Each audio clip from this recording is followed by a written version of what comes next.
ಜಿಲ್ಲಾಧಿಕಾರಿಗಳ ಕಚೇರಿ ಎದುರುಗಡೆ ಸಚಿವ ಬಿ ನಾಗೇಂದ್ರರವರ ರಾಜೀನಾಮೆ ಮತ್ತು ಕಾಂಗ್ರೆಸ್ ಸರ್ಕಾರದ ವೈಫಲ್ಯಗಳ ವಿರುದ್ಧ ಭಾರತೀಯ ಜನತಾ ಪಾರ್ಟಿ ಹಾವೇರಿ ಜಿಲ್ಲಾ ಘಟಕದ ವತಿಯಿಂದ ಪ್ರತಿಭಟನೆ ನಡೆಸಿದ್ದಾರೆ.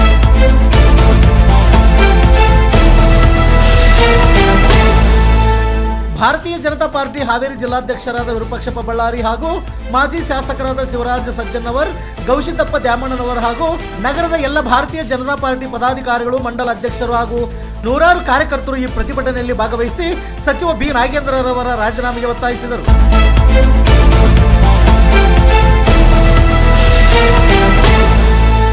ಹಾವೇರಿ ಜಿಲ್ಲಾ ವರದಿಗಾರರು ಸುಭಾಷ್ ಬಿಎಂ. ಇದು ಗರುಡ ನ್ಯೂಸ್ ಕರ್ನಾಟಕ. ನಾನು ಮಲ್ಲೇಶ್ ಕಮತೂರು.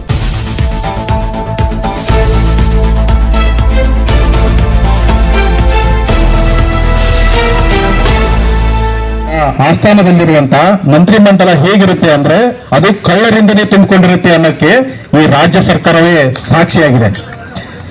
ಯಾಕೆಂದ್ರೆ ಬಿ ನಾಗೇಂದ್ರ ಅವರು 2024ರಲ್ಲಿ ಚಂದ್ರಶೇಖರ್ ಅನ್ನೋರು ಶಿವಮೊಗ್ಗದಲ್ಲಿ 5 ಪುಟಗಳ ಒಂದು ಡೆತ್ ನೋಟ್ ಅನ್ನ ಬರೆದಿಟ್ಟು ಆತ್ಮಹತ್ಯೆ ಮಾಡಿಕೊಂಡಾಗ ಬಿ ನಾಗೇಂದ್ರ ಅವರು ಕಳಂಕಿತ ಅಂತಂದು ಹೇಳಿ ಗೊತ್ತಾಗುತ್ತೆ. ಕಳಂಕಿತ ಅಂತ ಗೊತ್ತಾದ ಮೇಲೆ ಅವರನ್ನ ಸಂಪುಟದಿಂದ ಕೈ ಬಿಡಲಾಗುತ್ತೆ. ಅಲ್ಲ ಸ್ವಾಮಿ, ಒಬ್ಬ ಉದ್ಯೋಗ ಆಕಾಂಕ್ಷಿಯಾಗಿರುವಂತ ಅಭ್ಯರ್ಥಿಗೆ ಅವನೇನಾದ್ರೂ ಕ್ರಿಮಿನಲ್ ಹಿನ್ನೆಲೆ ಇದ್ರೆ ಇವತ್ತು ಸರ್ಕಾರ ಅವನನ್ನ ಆ ಒಂದು ಕರ್ನಾಟಕ ಸರ್ಕಾರದ ಹುದ್ದೆಗೆ ಭರ್ತಿ ಮಾಡಲು ಅವಕಾಶ ಕೊಡಲ್ಲ. ಹಾಗಾದ್ರೆ ಕರ್ನಾಟಕ ಸರ್ಕಾರದ ಉದ್ಯೋಗ ಆಕಾಂಕ್ಷಿಗಳಿಗೆ ಕ್ರಿಮಿನಲ್ ಹಿನ್ನೆಲೆ ಇದ್ರೆ ಅವರನ್ನ ಆಯ್ಕೆ ಮಾಡಿಕೊಳ್ಳೋದಿಲ್ಲ ಅಂತಂದ್ರೆ ಇವರು ಸಾಬೀತಾಗಿದ್ದಾರೆ ಕ್ರಿಮಿನಲ್ ಹಿನ್ನೆಲೆ ಇರೋರು. ಅಂತವರನ್ನ ನೀವು ಹೇಗೆ ನಿಮ್ಮ ಸಚಿವ ಸಂಪುಟದಲ್ಲಿ ತೆಗೆದುಕೊಳ್ತೀರಿ? ಇದಕ್ಕೆ ರಾಜ್ಯ ಸರ್ಕಾರವೇ ಉತ್ತರ ಕೊಡಬೇಕು. ಯಾಕೆಂದ್ರೆ ಈಗೆಲ್ಲ ಜನರು ಮತ್ತು ರಾಜ್ಯ ಸರ್ಕಾರದಲ್ಲಿ ಒಂದು ಏನು ಮಾಹಿತಿ ಇದೆಯಪ್ಪ ಅಂತಂದ್ರೆ ಬಿ ನಾಗೇಂದ್ರ ಅವರು ಸರ್ಕಾರಕ್ಕೆ ಬಹುಮಟ್ಟದ ಕಪ್ಪ ಕಾಣಿಕೆಯನ್ನ ಕೊಟ್ಟಿದ್ದಾರೆ. ಆದ ಕಾರಣಕ್ಕಾಗಿ ಅವರನ್ನ ಮತ್ತೆ ಸಚಿವ ಸಂಪುಟಕ್ಕೆ ಸೇರಿಸಿಕೊಳ್ಳಲಾಗಿದೆ.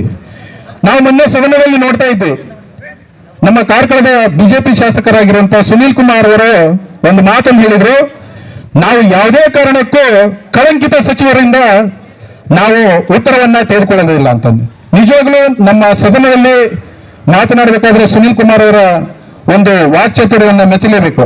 ಯಾಕೆಂದ್ರೆ ಒಬ್ಬ ಕಳಂಕಿತ ಸಚಿವನನ್ನ ವಿಧಾನಸೌಧ बोलो भारत माता की, भारतीय जनता पक्ष के जिंदाबाद जिंदाबाद जिंदाबाद जिंदाबाद। भ्रष्ट कांग्रेस सरकार के, भ्रष्ट मुख्यमंत्री भ्रष्ट कांग्रेस सरकार के, भ्रष्ट बी नागेंद्र ಅವರಿಗೆ, भ्रष्ट बी नागेंद्र ಅವರಿಗೆ बोलो भारत माता की, बोलो भारत माता की। ಕಾಂಗ್ರೆಸ್ ಭ್ರಷ್ಟಾಚಾರ ಮತ್ತು ಬೆಲೆ ಏರಿಕೆಗೆ ಎರಡೇ ಫೇಮಸ್. ಈ 3 ವರ್ಷ 2 ತಿಂಗಳ ಅವಧಿ ಒಳಗೆ ಅದು ಮಾಡಿರೋ ಕೆಲಸ ಭ್ರಷ್ಟಾಚಾರ, ಬೆಲೆ ಏರಿಕೆ.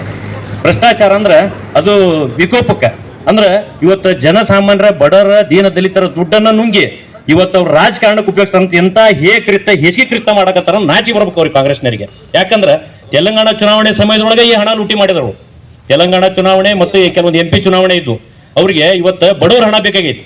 36,000 ಕೋಟಿ ದೀನದಲಿತ ಹಣವನ್ನ ಇವತ್ತು ಗೃಹಲಕ್ಷ್ಮಿ ಯೋಜನೆಗೆ ಬಳಸಿಕೊಂಡ್ರು. ಬಡವರ ಹಣ.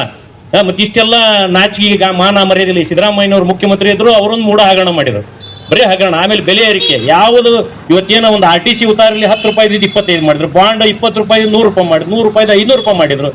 ಇವತ್ತು 2,000 ರೂಪಾಯಿ ಕೊಡೋ ವಿಚಾರದೊಳಗೆ ಇವತ್ತು 2,000 ಹೆಣ್ಮಕ್ಳಿಗೆ ಕೊಡೋದು, ಗಂಡು ಮಕ್ಕಳಿಂದ 5,000 ತಗೊಳೋದು. ಇದು ಒಂದು ಕೆಲಸ ಬಿಟ್ಟರೆ ಬೇರೆ ಏನು ಮಾಡಿಲ್ಲ. ಫೆಬ್ರವರಿ ಮಾರ್ಚಿನ ಇವತ್ತು ಗೃಹಲಕ್ಷ್ಮಿ ಹಣನ ಸುಮಾರು 3,000 ರಿಂದ 4,000 ಕೋಟಿ ರೂಪಾಯಿನ ಹಣವನ್ನು ಲೂಟಿ ಮಾಡಿದಂಥ ಕಾಂಗ್ರೆಸ್ ಸರ್ಕಾರ. ಇವತ್ತು ಬಿ ನಾಗೇಂದ್ರ ಅವ್ರಿಗೆ ಏನಾರ ನಾಚಿಕೆ ಮಾನ ಮರ್ಯಾದೆ ಇದ್ರೆ ಈ ಕರ್ನಾಟಕ ರಾಜ್ಯ ತುಂಬ ಇವತ್ತು ಅವ್ರ ಹೆಸರು ಹೇಳ್ಕೊಂಡು ಪ್ರತಿಭಟನೆ ನಡೀತಾ ಇದ್ದಿದೆ. ಅದಕ್ಕೆ ಇವತ್ತು ಒತ್ತಾಯ ಹಾಕಿ ಬ್ಲ್ಯಾಕ್ ಮೇಲ್ ಮಾಡಿ ಆದಂಥ ಇವತ್ತು ಮಂತ್ರಿ, ಆ ಮಂತ್ರಿ ತನ್ನ ಸ್ಥಾನಕ್ಕೆ ಕೂಡಲೇ ರಾಜೀನಾಮೆ ಕೊಡ್ಬೇಕು. ಯಾಕಂದ್ರೆ ಭಾರತೀಯ ಜನತಾ ಪಾರ್ಟಿ ಇವತ್ತು ರಾಜ್ಯಾದ್ಯಂತ ಏನು ಪ್ರತಿಭಟನೆ ಹಮ್ಮಿಕೊಂಡಿದೆ, ಇದನ್ನ ತಾರ್ಕಿಕ ಅಂತ್ಯ ರಾಜೀನಾಮೆ ಪಡೆಯುವವರೆಗೂ ಈ ಹೋರಾಟ ನಿಲ್ಲಂಗಿಲ್ಲ. ಅವ್ರಿಗೆ ಗೊತ್ತಿರಲಿ. ಮಾನ್ಯ ಮುಖ್ಯಮಂತ್ರಿ DK ಶಿವಕುಮಾರ್ ಅವರೇ, ನಾಗೇಂದ್ರ ಅವ್ರ ರಾಜೀನಾಮೆ ಕೊಡೋವರೆಗೂ ಈ ಪ್ರತಿಭಟನೆ ರಾಜ್ಯದೊಳಗೆ ನಿಲ್ಲಂಗಿಲ್ಲ. ಯಾಕಂದ್ರೆ ಭ್ರಷ್ಟಾಚಾರವನ್ನ ಒತ್ತಗೊಂಡಂತ CBI ED ಪ್ರಕರಣ ಇದ್ದಂಥವ್ರು ಇವತ್ತು ಮಿನಿಸ್ಟರ್ ತಮ್ಗೆ ಪ್ರಶ್ನೆ ಉತ್ತರ ಕೊಡ್ಬೇಕಂದ್ರೆ ಅವರಿಗೆ ಮಾನ ಮರ್ಯಾದೆ ಇರಬೇಕು.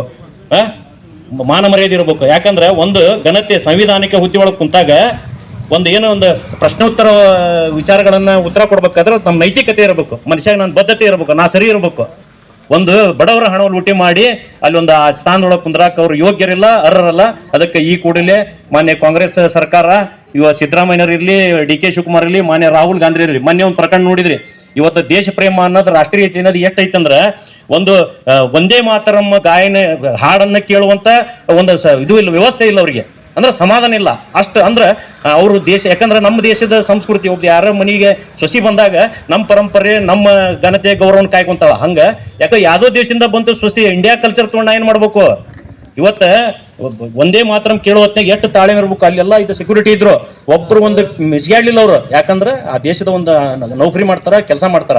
ಇವರು 3 ಮಂದಿ, ರಾಹುಲ್ ಗಾಂಧಿ, ಖರ್ಗೆ ಅವರು, ಸೋನಿಯಾ ಗಾಂಧಿ ಕೈ ಮಾಡಿ ನಿಲ್ಸಾಕ್ ನೋಡಿದ್ರು. ಅಂದ್ರೆ ಪೂರ್ತಿ ಪ್ರಮಾಣದ ಒಂದೇ ಮಾತ್ರ ಕೇಳುವಂತ ತಾಳ್ಮೆ ಇಲ್ಲ ಅವ್ರಿಗೆ.